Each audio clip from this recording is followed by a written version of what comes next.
Abdullohning dars o'tishi. Dars o'tish Allohimning inoyati va suyukli payg'ambarimiz sollallohu alayhi va sallamning merosidir.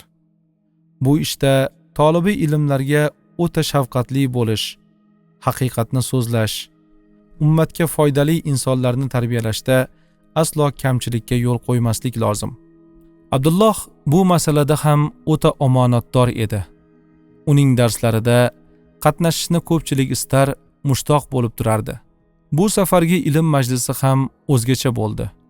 Hovlisida o'tiradigan joy qolmagan, kelganlarning ko'pchiligi tik oyoqda edi. Nihoyat dars boshlandi. Savol-javoblarning keti uzilmasdi. Aytingchi, tijoratni nimadan boshlay? O'g'lonim, shogirdlikdan boshla.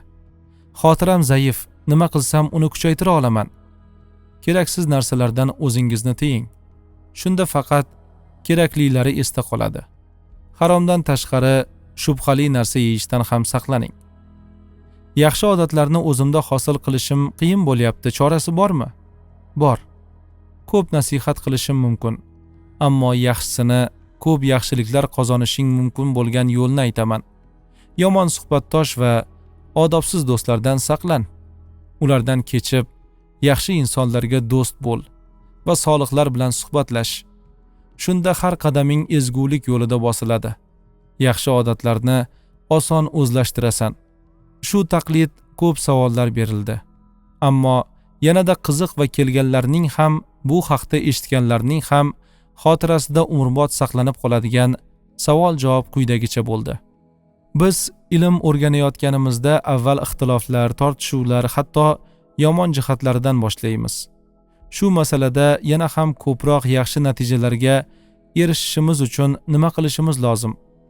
Azamatlarim, inson bir ishni to'g'risidan boshlagani ma'qul. Avval xatolarni o'rganib olay, keyin to'g'rilarni yodlayman deyishingiz noto'g'ri. Va bu niyat bilan ilmni boshlaganingizdayoq ilk nuqtasidan xatodasiz. Chunki ilmga to'g'ri eshikdan kirmayapsiz. Saviyangiz oshib, tortishuvli vaziyatlarni aqlingiz ko'taradigan bo'lganda e'tibor qilsangiz bo'ladi. Ishni to'g'risidan, yaxshisidan boshlash xayrga yetaklaydi. Bu vaziyatdagi xavotirim shuki, insonlarga ixtiloflar, tortishuvlarni tahlil qilmasdan havola etish ulug'larimizga nisbatan hatto behurmatlikka olib keladi. Unday holda e'tiqodi sof, ilmi baland, ixlosli ustozlarimizning hurmatini saqlamaganlaridan oxiratlariga zarar keltiradi. Avvalo ustoz tuting. Bag'dod, Kufa, Mavroun Nahr, Xuroson, Hindu ma'rifda bo'lsangiz, ustozimiz Imomi Azam hazratlarining shogirdlari etagidan tuting. Madinada bo'lsangiz, Imomi Molik hazratlari bor. Mana Shofiiydek xalitdan yetishib chiqayotgan, dovrug'i hatto xalifa Horun ar-Rashid hazratlariga yetgan inson ham ustozimiz Imomi Azam Nu'mon ibn Sobit Abu Hanifa hazratlarining shogirdi, do'stimiz Imomi Muhammad janoblaridan ta'lim olib yuksalmoqda. Undan so'ng ham ko'plab savollar berildi. Peshinga azon aytilgach, hamma masjidga shoshildi. Shu bilan yana bir go'zal suhbat dillarga surur, qalblarga huzur berib, ne ilhomlarni keltiradigan holda yakunlandi.